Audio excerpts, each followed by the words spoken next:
Hello, and welcome to the JCC of Metropolitan Detroit's 69th Annual Jewish Book Fair, Detroit Jewish Book Fair. My name is Sue Simon, and Gail Hines is with me, and we are members of the Book Fair Committee and chairs of the Book Club Brunch event. It is our pleasure to welcome you to this Sunday morning for Book Club Brunch featuring Beyond the Ghetto Gates by Michelle Cameron. I hope you have your bagel and coffee ready. This weekend, we are honoring all of our patrons. Their support helps make this event possible, and especially this year, when faced with so much uncertainty, we are deeply grateful for their commitment to book fair and the art of Jewish storytelling. So please join us in thanking our patrons. If you like, you can leave a note of thanks in the comments or reach out to all of the book fair patrons in your life. And while we can't give you a collective round of applause that you deserve, we hope you, our patrons, feel our appreciation for making the virtual book fair a reality this year. The goal of the Detroit Jewish Book Fair is to bring the best new Jewish books and authors from around the world to Metro Detroit. This year, the rooms we're all sitting in may be different, but that purpose remains. The book fair runs until December 9th, and we have an exceptional lineup of events planned. To see our full event schedule, learn about ways to support Book Fair, watch events you may have missed, and find our online store where you can find Beyond the Ghetto Gates and plenty of other hand-selected books and gifts. Visit our website at culturalarts.jccdet.org/bookfair. This year, in order to provide as much programming to the community as possible, we've made all of our events free of charge. So if you enjoy this event and other book fair events, please consider becoming a patron or donating to Book Fair. You can do either or both on our website, culturalarts.jccdet.org/bookfair. We rely on community report to make this annual event possible. So thank you in advance for becoming part of the family. The Book Fair team would like to thank the following sponsors for their support. Day sponsor, Reva and Robert Rosen. Sponsors, Temple Israel Sisterhood and the Bookies Book Club. We have a really special event. Excuse me. We have a really special event for you today, and we want you to be part of it. You can ask questions and offer comments in the YouTube comments section below or by texting the number in the corner of your screen. Our speakers have a great discussion prepared, and they will take as many of your questions as they can. While you're here at our YouTube channel, don't forget to like this video, subscribe to the channel, and click the reminder bell. That way you won't miss any of our exciting events. The focus of today's event is Beyond the Ghetto Gates. We have with us the author of the book, Michelle Cameron, as well as Michael Goldfarb, who will moderate the discussion. Beyond the Ghetto Gates is an historical novel set in Ancona, Italy, during the turbulent days of Napoleon Bonaparte's Italian campaign. It tells the story of two very different cultures colliding when French troops free the Jews from their repressive ghetto. Michelle Cameron, author of Beyond the Ghetto Gates, is an author, poet, freelance writer, and editor, and director of the Writers Circle, a New Jersey-based organization that offers creative writing programs for children and adults. She lived in Israel for 14 years and served as an officer in the Israeli army. Michelle now lives in New Jersey. Our moderator, Michael Goldfarb, is a journalist, broadcaster, and author of Emancipation: How Liberating Europe's Jews from the Ghetto Led to Revolution and Renaissance. Please join me in welcoming Michelle Cameron and Michael Goldfarb. Thank you, Gail and Sue. Thank you for that introduction. And this is going to be a very interesting event. I'm in London. Michelle is in North New Jersey. Yes. And we're going to be speaking to you in Detroit and wherever else in the YouTube universe we are located. And I should note that if I look a little dark on your screens, it's because The sun has already started to set here. It's nearly the shortest day of the year, and I will only get darker and darker as the conversation goes by. So I suggest you look at Michelle, who has a lot to say about this subject. And I'm going to jump right in. Now, so you understand, as you type your comments and questions in, we see them on the side of the screen. And I think Michelle and I will try and talk for about a half an hour, but your comments are going to be visible. And when we come to Q&A, that's how we're going to do it. I'll just leaf back through your comments, or Michelle can jump in and look at some comment someone has typed in, and we can just discuss that as well. And so I'm ready to begin. Michelle? Absolutely. Okay. Okay. Well, this is a very, very interesting book. It's a book that I've known about for a while. And I have three basic questions that I'd like to just put it at you and we can deal with them. First, the Jews. Why? The second, Napoleon. Why? And finally, the past, because you're a historical novelist. Yes. Why? Which one would you like to take first? I think let's take Napoleon first. Okay. So, all right. So before we get started, I do want to make a mention of the fact that one of the reasons that I'm talking with Michael today is because his book, Emancipation, was very much the initial impetus for Beyond the Ghetto Gates. I was reading that book, and as I told Michael when we discussed this earlier on, I have no idea how it arrived in my home. It probably was my husband who picked up a copy. But I was reading it when I got to the moment when I saw, when he had written about Napoleon, who was liberating the Jews in Ancona, Italy. Now, I've had a long-standing fascination with Napoleon, basically from my teenage years, but I'd never heard this episode before and never knew that Napoleon had anything to do with the Jews. So I'm sort of getting a little bit into the Jews why question as well. What Napoleon did is that he came to Ancona, Italy, which is a harbor city. I've never been there. I never had heard about it before this. And he came to Ancona, Italy. He came to the ghetto, which was locked because there had been riots just before. And so the Jews actually locked themselves behind the gates in order to protect themselves. And what he did is, in a highly symbolic gesture, he dispatched his Jewish soldiers to demolish the gates and emancipate the Jews who were living there. One question I get asked a lot is, why was Napoleon quite so sympathetic to the Jews? And a lot of my answer is, I don't believe he really was. I think, in my reading of Napoleon, is that he was very much an opportunist.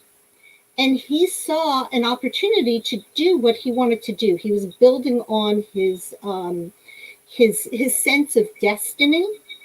And so what he was doing was that he was attempting to paint himself as a hero in France.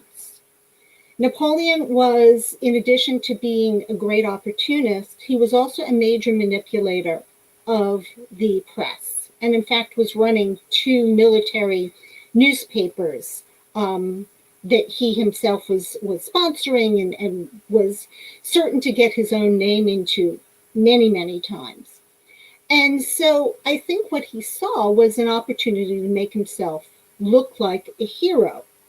The French Revolution had given the Jews citizenship in France for the first time in basically in millennia in Europe.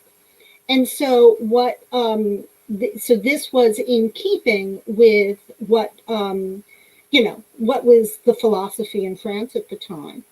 And so he, as I said, dispatched his Jewish soldiers to free them.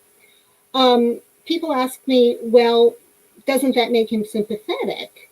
And I think what happens is later in his career, when he becomes emperor, and he's trying to sort of convince the Jews to really assimilate and become part of the larger whole, become more like the rest of the French residents. I think that what happens there is that they don't want to assimilate, and I think that doesn't please him very much. Well, it's interesting, Michelle. The Jews got caught up in his megalomania. That's my view, anyway. Yes. Just the way the rest of Europe did.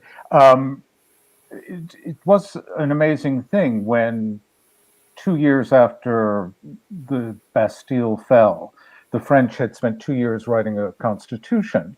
And one of the very last things they did was they voted to give Jews the rights of citizenship. Now, means property owning Jews and so on. And it's quite men, not women, and all of that good late 18th century stuff. And I think he probably was vaguely Philo-Semitic at that point. He may have even been a proto-Zionist, because after the Italian campaign, he went on to Egypt, and you were describing.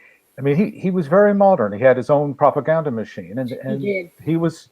There is some historical evidence, it's not conclusive, that he was actually trying to get Jews, once he had conquered Palestine, to move to Palestine. And that was in, 1799, 1800. But by the middle of the next decade, he had become a megalomaniac. And many segments of the Jewish community, this is a very interesting dilemma. And it's part of the dilemma of your book, is if you've been enclosed in a ghetto, in ghettoized situations, half a millennium, well, at that point it was 300 years, half a millennium, 300 years, and you suddenly are like, oh, come on out, be our friend, be our fellow citizen. We've developed a whole range of customs and religious rituals that say, well, I actually can't sit down and eat with you. Right. I must keep kosher. And this offended people. And it offended them enough in the old places where Jew hatred continued, like Alsace, that they complained to Napoleon, and he convened the Great Sanhedrin, a new Great Sanhedrin. Said, you can no longer call yourselves by Hebrew names, you have to take French names, and you can't lend money anymore, all that stuff. And it's slightly different. Yes. Ancona itself, so people who are watching in, I'd like to go for summers nearby. And it's like this plug of a mountain that comes up out of the Adriatic Sea. And the ghetto goes up the ghetto street, it was only a single street, goes up this very, very steep slope. And then there's the Adriatic, who was a port city, and Jews did a lot of business there. Right. But so you were enticed by the Napoleonic era. I was. And into this, you create essentially a love story, but also a story about identity and this challenge to identity that emancipation represented. No, and that's absolutely true. And by the way, Michael, you're revealing part of the plot of my sequel. Because I'm going to be writing a sequel to Beyond the Ghetto Gates, where Napoleon does take this very bizarre expedition to Egypt and to Palestine, to Israel, and faces his first defeat in Akko. But a lot of the same characters, we're going to follow them along as he does that. But you're right about the challenge to the Jews who were suddenly emancipated. I think the whole Enlightenment period was sort of a challenge to the Jews. Where do they draw the line? How far is too far? And this, to me, I think really speaks to those of us in the diaspora, particularly American Jews, where we have to figure out, where do we draw the line? The holiday season is coming up, and, growing up, I always had Christmas envy. But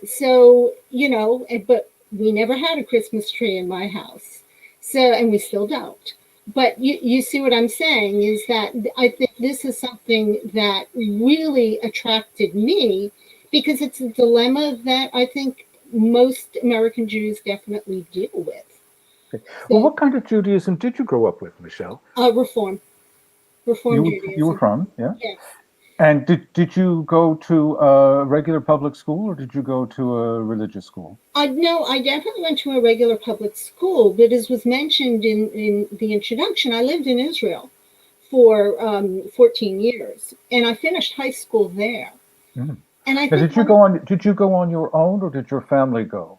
I definitely did not go on my own. I was kicking and screaming. No, but one of the reasons I think I have a deeper understanding of Jewish history is because it is part of the curriculum over there for Israeli high school. And I had marvelous teachers in Jewish history. And I think that really helped me sort of become a Jewish historical fiction writer rather than just historical fiction. Right. So tell me more about your education. I'm very curious about this side of your upbringing, because you were in Israel for a long time and you were there during the Yom Kippur War. I was. You were 3 weeks underground. Yes. Yes. What was No, that it's like? funny. We're just watching now. There's an amazing Israeli-made film on the Yom Kippur War, which is bringing me right back to 73. In realizing how, we were 8 kilometers outside of Kiryat Shmona, so I would go out at night and I would see the Hermon, the little fires all over the Hermon. My parents were Zionists from the get-go. And they tried very hard to move earlier on, and then eventually did find a way to do it. And as I said, I was 14 going on 15 at the time. Lived there for quite a while. Still have a huge family over there, but got married over there, the whole 9 yards. Right, right. And when you're writing this a book like this, how much of that experience? This is what's interesting to me in reading the book is that it's completely imagined. I mean, Yes. you haven't even been to Ancona. You kind of. I have this image of you now that you told us this. You look at the famous Jean-Louis David portrait of Napoleon at his coronation. That's what you know of Napoleon. It's all in your imagination. Mm-hmm. So I wonder how much of that lived experience in Israel and the lived experience of being brought up Orthodox in some way affected the way you worked on the book. Well, I think being brought up Reform probably didn't have. I think it was a Jewish background, but not necessarily, a intense Jewish background. But I do think the years over in Israel made a difference. And then, to your point about the book being wholly imagined, there were, certainly a tremendous amount of research goes into writing a book like this one. I'm in my research phase for the sequel right now, and it's reminding me just how much research you do have to do to write a book like this one. That's, I think, but there were parts of the book, and this is sort of a interesting note as well, that came about because of surprises in my research. And so one of them was that Ancona, aside from being the place where Napoleon first opened up the Ghetto Gates, was also the world center at the time of ketubah making, Jewish marriage certificates. And so, these ketubot, let me see how you can see them, are, what they created. And they're gorgeous pieces. They were the first to illuminate them. And so this gave me basically a passion for my heroine to sort of, her father owned one of these workshops that created these, and she wanted to contribute to that. I should just note too, in addition to the illumination of these gorgeous things, they also have a very specific shape. It's called an oge arch, where they're curved at the top and then have a peak. And that allowed me to recognize any ketubah that came from Ancona when I saw exhibits of Judaica in places like Toronto and Edinburgh. So that's just a fascinating kind of sidelight to it. So that was definitely a real thing. The other thing that was a surprise for me in my research that that came about because I stumbled across a reference to it, and in looking it up, I found a Vatican recounting of it.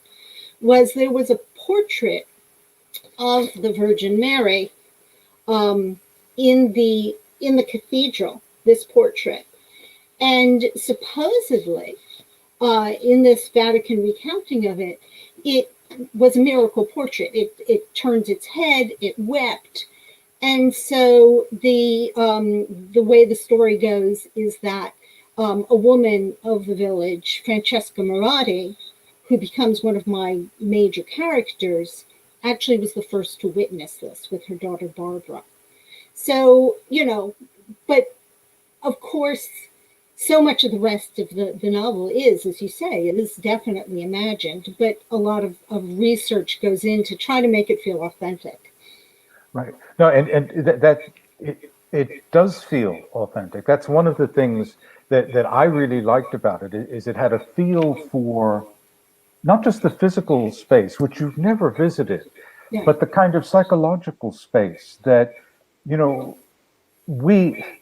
just as modern Jews, everybody's dealing with marrying out and dilution of the community and all that stuff. And we were talking about how the first people to confront this sort of thing were the Jews coming out of the ghetto. And believe me, their concept of dilution is very different than our contemporaries. But the way you express the psychological dilemmas of the character seems, pretty much late 18th century to me.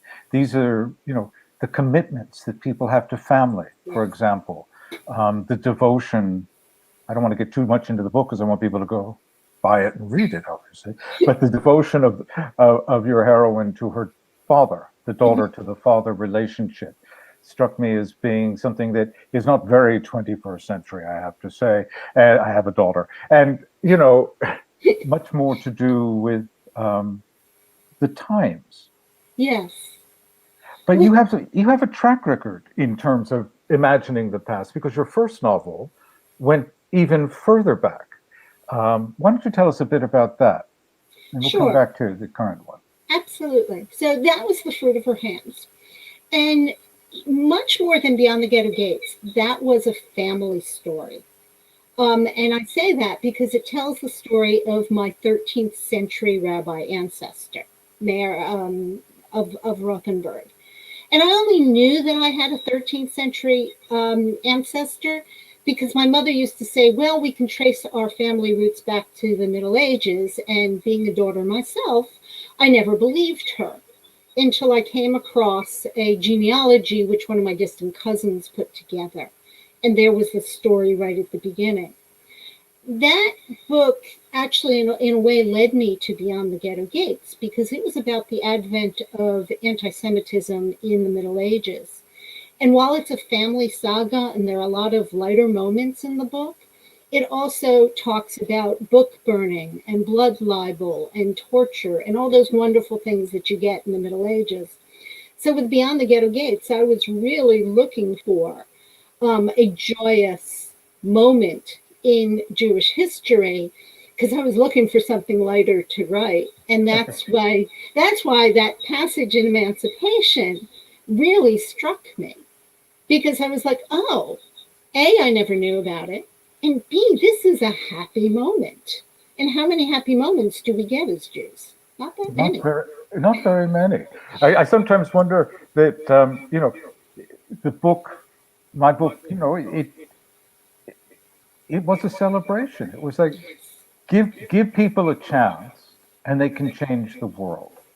Absolutely. Now, it didn't end so well for the Jews of Europe, but at least for 150 years, it was our society, essentially. Yeah. And so, and it began with the French Revolution. So, it is an interesting thing. When I was writing Emancipation, I didn't realize that I was writing this. It was, you know, that it would end up being, it's not so much optimistic, but celebratory. So you're right about that. Um, the past, though, have you always been interested in the past? Does it have a hold on you? Yes, I think it does. I mean, even the first book that I published, which was a verse novel about William Shakespeare, still took me back to the past. So yes, I think so. I mean, I remember back in high school when they said, well, what do you want to be when you grow up? I always wanted to be a historical novelist. Those are the books that really held my attention. I mean, I'm a very eclectic reader. I read a lot of different things, but I always go back to historical fiction. And I love learning about history in that way. So, absolutely. Okay, I'm just going to take a little break and say, I see on our screens, there are no comments yet. So anyone who's watching, feel free to chuck in a question. We'll get to it, I promise you, or just a comment, and we'll try and work off that in our conversation here. Please join us.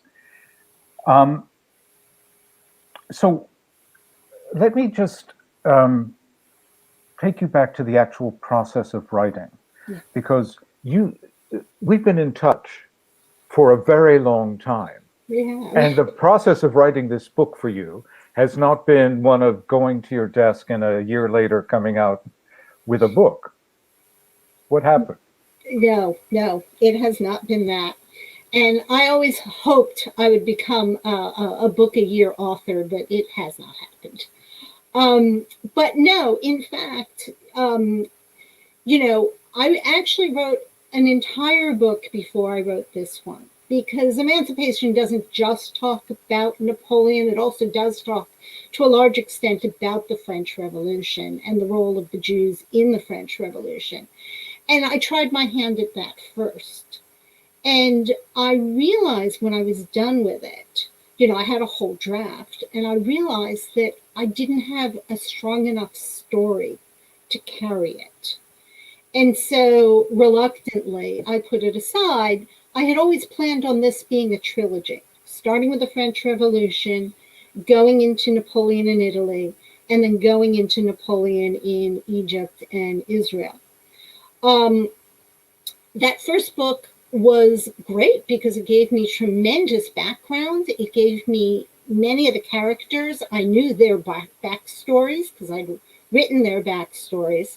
It certainly is not what I would recommend to any aspiring novelist. This is not the way to write a novel, but it is definitely what happened to me with mine. And then again, I think what happened with Beyond the Ghetto Gates is that I definitely found the story, and that's what carried it through. So, yeah, but the process of writing does mean, I think one of the things you said, Michael, is really true. I think you do have to show up at your desk every day. I think that is an important aspect of it. And I do have sort of my own arc in writing a book. It starts always with basically 3 months of research, but I don't allow myself to do more than that because, historical novels love research. It's like this great big black hole we can fall into and stay forever. So I limit myself to 3 months, and then I start writing. And of course, I'm researching every day anyway, because you always hit something that you don't know.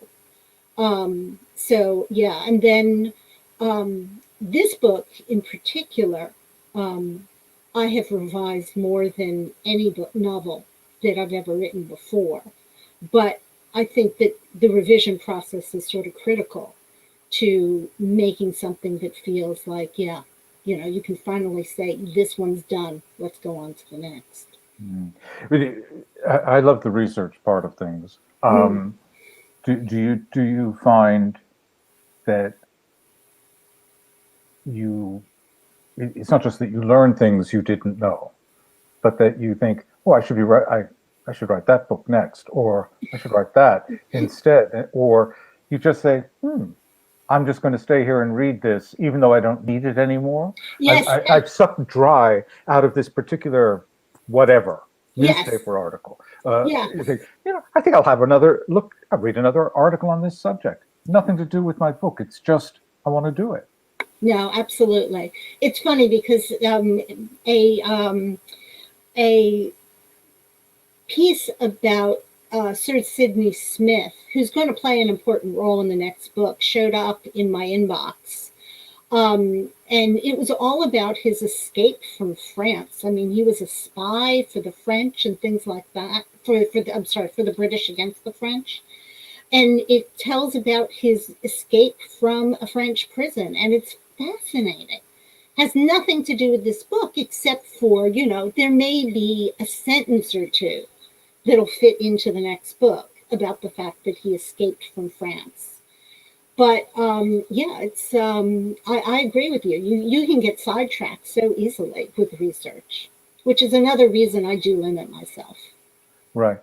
And you run a group called the Writers' Circle. Yes.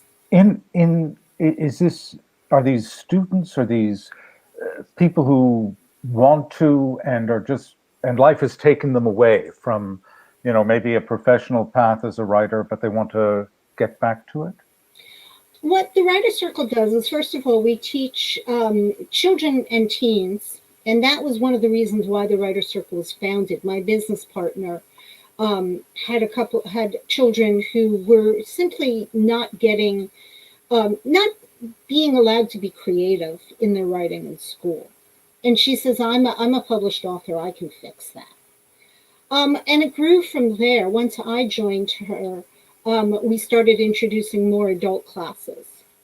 So a lot of our students do have publishing aspirations, and a lot of them don't. A lot of them are there simply for enrichment, and they have a story they want to get down and they want to share it with their family and friends. And we give them an opportunity to do that, and a writing community that, we have readings and things like that as well as other literary events. So it's it's been amazing. It's been an amazing thing to be a part of. One of my writers just yesterday sent me an email saying she's going to be published. She's got a 3-book contract. I'm actually a little jealous, with a small publisher. And she sent her cover design. And it's amazing, someone that you helped grow to that point, when they show you, look, this is my cover and it's coming out in February. How much did this work distract from the long walk from when you first wrote the beginning sentences, to finally saying this is done and I can get it published now? About 3 years. 3 years. About 3 years. And again, that doesn't count the original novel, which did play a role in it. But yes, and I would say a lot of that was revision. I must have rewritten the beginning of the novel at least 5 times, the end of the novel, which I'm not going to give away any spoilers, but the end of the novel changed fundamentally 3 times to get to where it is today. So, yeah. This is the thing, and this is the reason I don't write fiction. I stick to writing.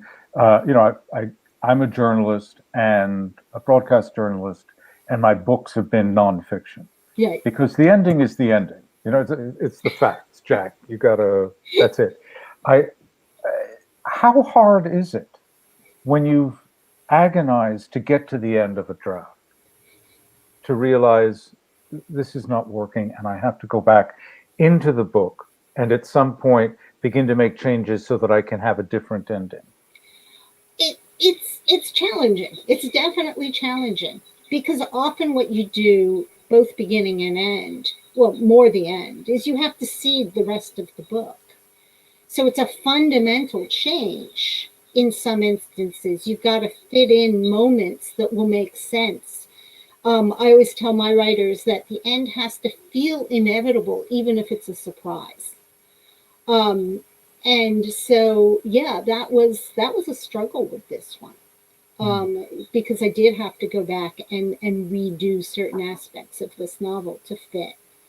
But yeah, I hopefully, again, it's also a little more open-ended than my previous book, because I am planning the sequel. So we'll see what happens.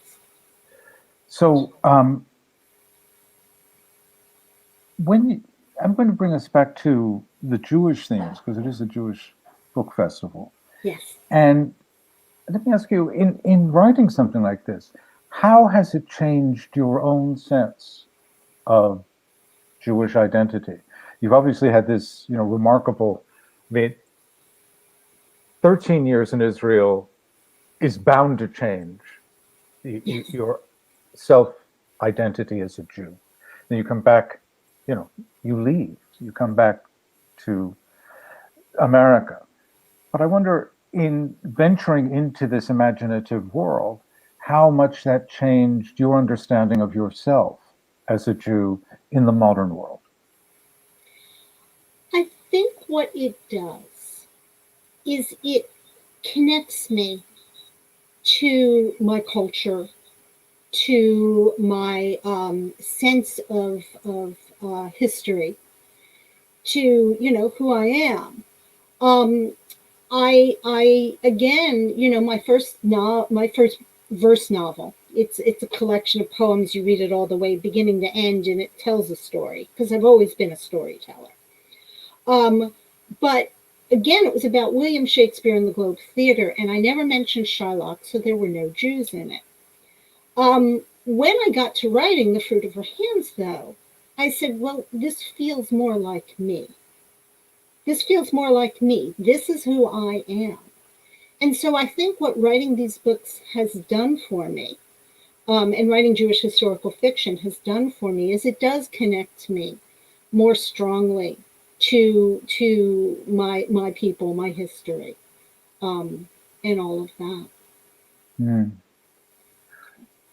And in the day-to-day, has it changed much? Not in terms of my religion. I mean, I think we're staying very close to where we always were. We observe the holidays. We don't make that much of we.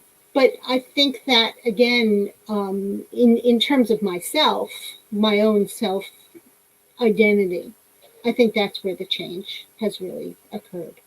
Right. And how often do you get back to Israel? Not as often as I wish we could.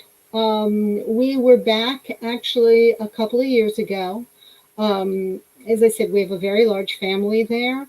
And I was actually doing some research for the next book. So I got to visit a lot of the places that Napoleon was, in terms of going to Jaffa, going to Akka, where he was handed his first defeat, going up to Mount Carmel, where they have a hospital where the French plague soldiers were housed.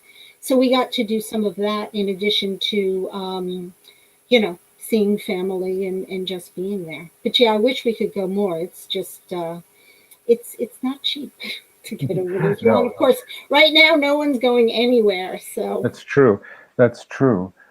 So right about now is when I would have thought to open this up for comments and questions. I have got none on my screen. So. Now, click I think you're still in private chat, because if you click comments, there are definitely comments. Ah, my God. See, this is what they don't tell you. When they give you a brief, I'm sorry to everyone who's put a comment out there.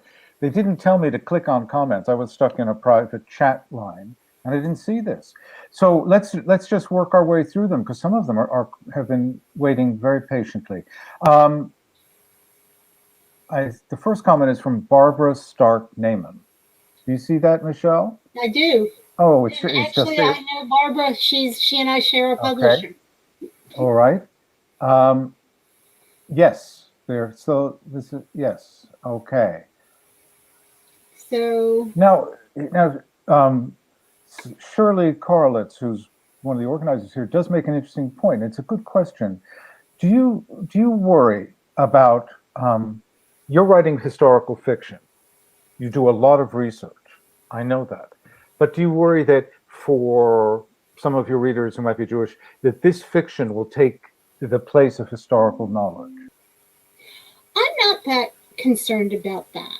First of all, I try to be as accurate as I can, so that, I have an author's note at the end of the book, which does spell out very clearly what is fictional and what is historical fact. And I will say, to that point, I'm still waiting, because I did write up, some of the military history, which is not where I'm most comfortable. But I'm waiting for the Napoleonic enthusiast to come and correct me where I've been wrong. It hasn't happened yet, but I'm sure it's inevitable that it will. But no, I mean, I think as long as a reader then, after enjoying the book, and get some sense of the history from it, either probes more deeply and goes to, other sources, which a lot of my readers do. They'll go into it, or definitely read the author's note. I'm very careful about writing those to make sure that there is a distinction between what is real and what is imagined. So, okay. Yeah. Sue wants to know, she'd like to hear more about the role of strong women in your book. And there are a couple. There are. So this has always been a dilemma for me. Because, your typical 18th century female character, if you take someone like Jane Austen, now you do have your Lizzie Bennets, who are, very, very strong characters. But you also have, frankly, my favorite heroine, Fanny Price in Mansfield Park. And you wouldn't find a more timid, meek, obedient character out there. And honestly, I started writing my main character, Morel, a little bit more like that. And I was fortunate that I had early readers who said to me, no, she has to have more agency. She has to be more proactive. And that's primarily to suit the 21st century reader. We don't like meek, obedient characters. So Morel did definitely change in writing this book. And she became more assertive. She learned a little bit more about her own destiny and what she wanted. And she learned how to get that. The other character in the book, Francesca Marotti, who is a devout Catholic and who is basically chained to a marriage with an abusive husband, has to come into this to find her strength. And one thing we haven't talked about is one of the things in the novel is that Francesca was brought up, to suspect and to revile Jews by her community, by the priests. And by getting to know one of the Jewish soldiers, she starts to question those beliefs. So she has that kind of inner strength to her. But yeah, I find it is a balance you have to do in creating strong characters who are both historically at least approximate, as well as satisfy the 21st century reader. Yeah. Now, Jamie Loeb has asked, do you ever decide to write a book based on where you'd like to go to do research? Which is a very reasonable question, actually. It's a very reasonable question, and it's a wonderful idea. I've only a couple of times managed to go to the places that I write about. I managed to go to London. when I wrote the book about Shakespeare. I've managed to go, obviously, to Israel, which is only half of the places I need to go for the next book. But I never got to go to Rothenburg al Tauber, which is where the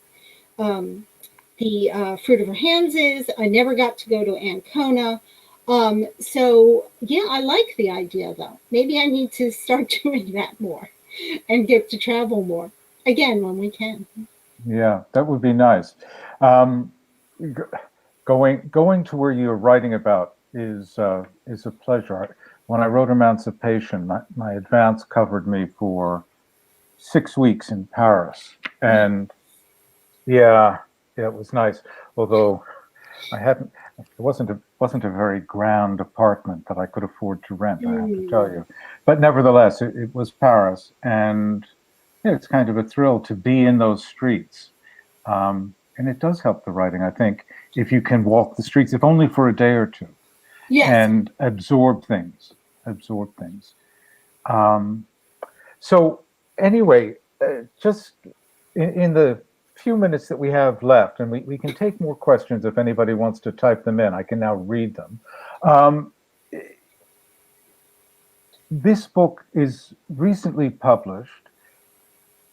It got dropped in the middle of something else. Yes. How has that affected? I mean, this is less about being Jewish and much more about just the way COVID has affected being a writer. You know, you break your neck for years. You write 3 endings. The book comes out. You're ready. You're up for it. You've possibly even spent months organizing some appearances, and you can't go anywhere. What was that like? It was, at the beginning, it was incredibly discouraging. You're absolutely right. I actually had a whole local book tour, planned out. I hired someone to help me get events locally. I knew I was going to the Jewish Book Council, which is responsible for our appearance here today.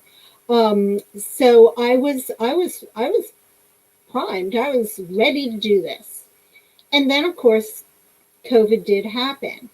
There were definitely some things, though, that happened as a result of COVID that were more positive, including the fact that a lot of people out on social media, stepped up to help. I got offers of, blog interviews, and I got offers to, a couple of people read the first chapter of the book, things like that happened. So that was helpful. And then, of course, I'm able to, because of Zoom, or any other online medium, I'm able to travel a lot further than I could ever possibly have gone. I have, I've been to New Hampshire. I'm going to and to Connecticut. I'm going to California, Florida. It's like all over. I mean, I'm in Detroit today. So that has definitely been a positive. The thing that I think, though, is a mystery is because I'm not there physically signing books. I have no clue as to what any of these appearances mean in terms of book sales. And as you say, you break, you pour yourself heart and soul into this. And obviously you want to get it in the hands of as many readers as you can. And so I've got no indication, aside from what I see reflected in a few different places as to how that is happening. So that, I think, is definitely a disadvantage. And I'm just looking forward to, as much as I really appreciate the online, I'm looking forward to getting in front of people and having that personal connection. And hopefully that will be, if not this spring, then later on.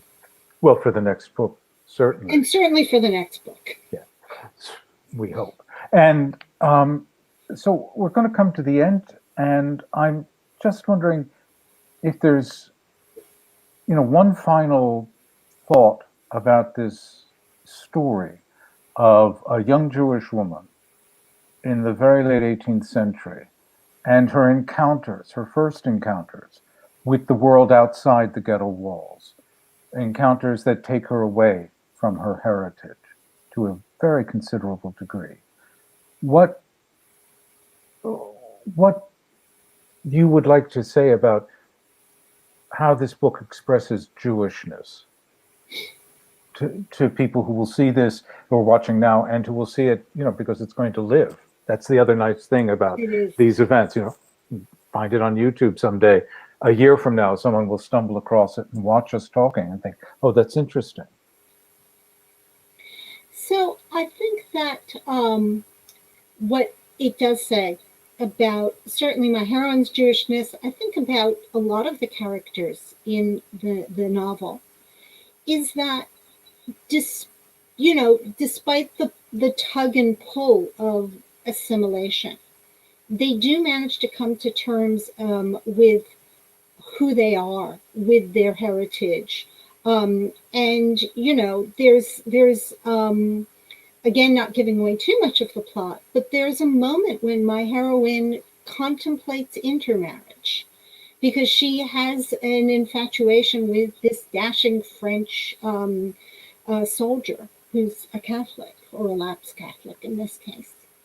And I think that what she does realize is, again, kind of very much like me, that this is part of her, and that this is something that she wants to preserve. And so I think that is what happened with the Jews, is that, we often talk about how the Jews have managed to survive despite so many people's, disappearing from the face of the earth. And I think that our strength is that even with the temptations of assimilation, we've managed to survive.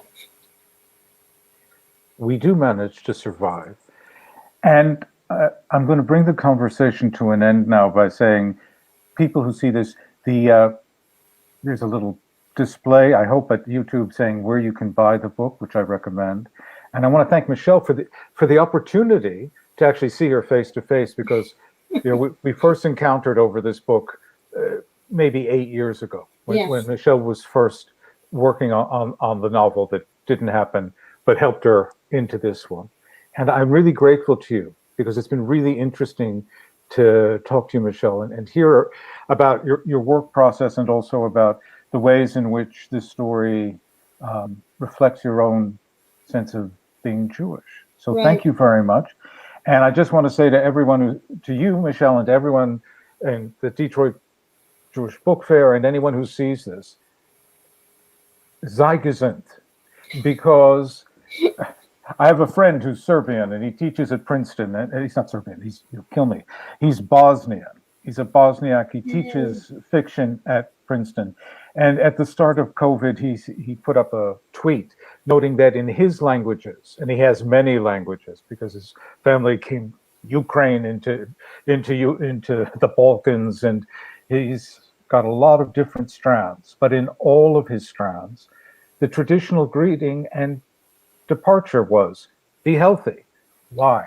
Because in the old days, if you got sick, that was a real problem. And the best thing you could wish for someone was be healthy. So I'm going to say sei gesund to everyone. And thank you very much, Michelle. Well, I look forward to the next one.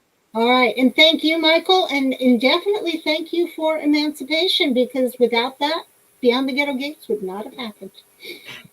Okay. And happy Hanukkah to everyone. Happy Hanukkah. And thank you, Michelle and Michael Goldfarb, for being with us at such an enlightening event. And thank you for everyone at home for joining us. Our next event is Can Robots Be Jewish by Amy Schwartz at 1:30 p.m. today. I hope you can join us.